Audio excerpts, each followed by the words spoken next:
You know, Professor Nala mentioned Baba Olobi. Abrashid Nala.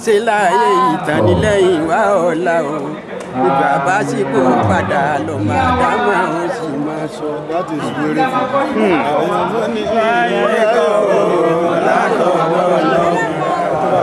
beautiful. This is your life.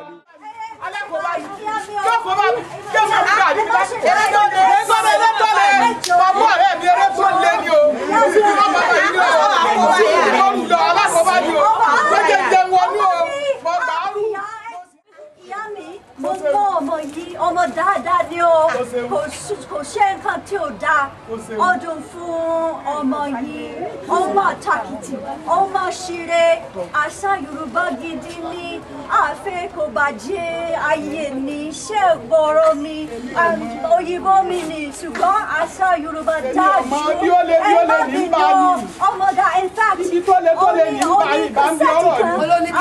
oní rẹ́kọ̀d tó gbé jáde ṣé gbọ́. Mo fẹ́ gbọ́ dáadáa kẹsẹ̀tì mo fẹ́ mú kẹsẹ̀tì rẹ̀ sílẹ̀ Amẹ́ríkà láti ṣe nǹkan tó dáa fún àtìlẹ́yìn náà tó bá dáadáa ṣe àgbọ̀ ṣe ìbínú mọ́. Ladies and gentlemen, come and dance to Fuji. Fuji sound is better for you because Fuji sound is beautiful. That's true.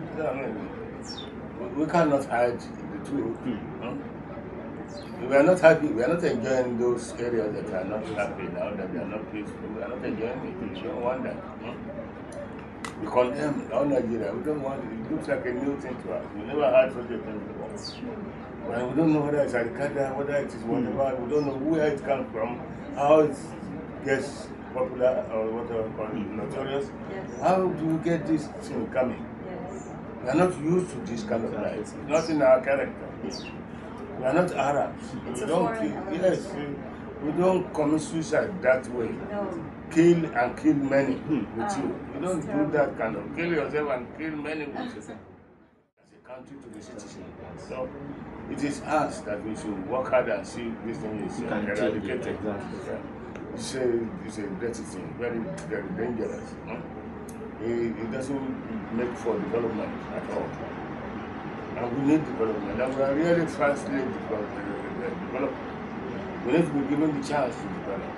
Even democracy, I told the ambassador, American ambassador, I said, if Nigeria fails in democracy, if the constitution does not work in Nigeria, Nigeria will be the biggest African settlement, then the American has failed.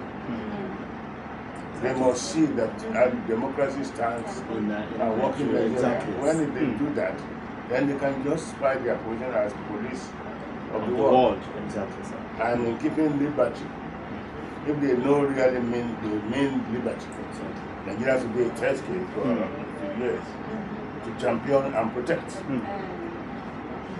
And they agree with me. They agree with me. If we fail, they fail. That's true. That's why it's, they are used to this kind of violent acts. That's true. And they have national security. Exactly. They have trained security men. Yes. You know? I said, if Britain, America, and Israel put their acts together in Nigeria, they will stop these nonsense. So, because they are used to, including France, they are used to this violent. You know, they know how to catch them. They know where they are. They know how to reach them. It's true. So if they are willing, put their acts together, this will be of the past. Because it's surely not Nigerian made.